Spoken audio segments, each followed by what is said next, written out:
Let's talk about the time when I was 18 years old and had my own personal stalker from New Jersey. So I was on Twitter and this girl followed me and I followed her back. And she wasn't even cute, but I was bored. So I was like, okay. So we had been talking for a couple weeks and she was like, I actually just got a huge settlement for something happened.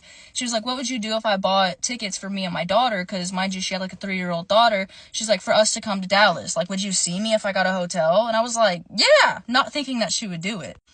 She sure as shit did it. I was like, all right, yeah, like, let's hang out. She comes and picks me up. She's like, come stay at this hotel with me and my daughter for a few days. And I was like, all right, cool. At first, everything's 100. It's chill. We're literally just hanging out. We're going to do stuff. And she's like, hey, I want to go to the Texas Chainsaw Massacre house, like 4 hours away. And I was like, all right, fuck it, let's go. So we drive 4 hours, literally look at it and then start to leave, and she starts getting an attitude for no apparent reason. I was like, okay, maybe she's just been in the car too long. It's like, it's not that deep. So we get back to the hotel and her daughter wants to go swimming, and she's not paying attention to her daughter in the pool, but her daughter's not wearing her floaties. Her daughter jumps in, no floaties on, and she's sitting there looking at her daughter like flail around and was like, you should have put some damn floaties on. I hop in the water fully clothed, phone in my pocket, and get this girl, because what the hell? And she was like, you shouldn't have done that. She should have learned her lesson. I was like, what? Anyways, we go upstairs. Oh my god, I forgot. We go upstairs, we're hanging out, right? She seems very depressed. She has been going into the bathroom and having screaming phone call arguments with someone who I find out is her ex. And then she gets in the bed or whatever and is all like depressed and shit.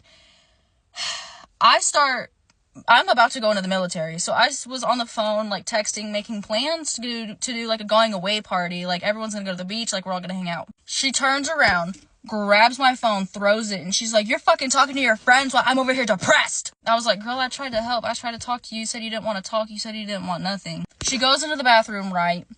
And you hear her screaming on the phone again. Then it's silent. She's silent in the bathroom for like 30 minutes. So I go and I knock on the door, no answer. I open the door. She's in the bathtub, and she had hurt herself very much. So I was like, what the fuck? Her daughter's in the room with me taking a nap. And so I cleaned her up, patched her up, and was like, oh, this is crazy, actually. I don't know you like that. That was actually traumatizing. So I was like, hey, like, I'm gonna go. She takes my phone out of my hand that I just called an Uber for, right? Blocks the door with her body, and she's like, you're not fucking leaving, you're not leaving me. I was like, yes I am, like, move, like, let me the fuck out, like, give me my phone. She's screaming at the top of her lungs, and so I'm literally on the walls. I was like banging the wall. I was like, someone call security, like, someone needs to hear me, right? I was like, move, like, trying to get around her. She's like, oh, you want to push me, you want to hit me, you want to hit me. I'm like, I don't want to hit you, I want you out of my way. The door gets like cracked open, and like the lock thing gets stuck. So there's a lady out there, and she's like, there's been a noise disturbance. And I was like, send fucking help! This bitch will not let me out. She finally moves, pushes me out of the door, and she's like, get out then.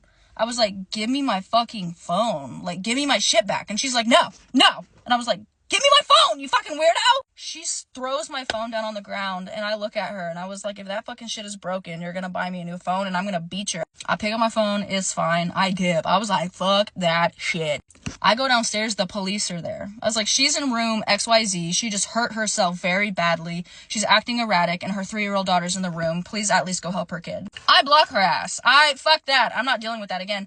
I start getting texts and calls from random ass phone numbers, and it's her. This, by the way, goes on for 2 years, and a few months ago, she actually tried to follow me on TikTok. Mind you, this is 7 years ago. I would get random messages when I had Twitter on Twitter, Instagram, from new Instagram accounts that I had never seen before, different phone numbers saying, I'm so sorry, I miss you so much, please come back to me. Mind you, I only spoke to her in totality for like 2.5 weeks. 7 years later, she still tried to follow me on TikTok. And within those years, for a solid 4 years, every month or every couple of months, I would be getting texts and phone calls. I go into the military, right? I'm in basic training.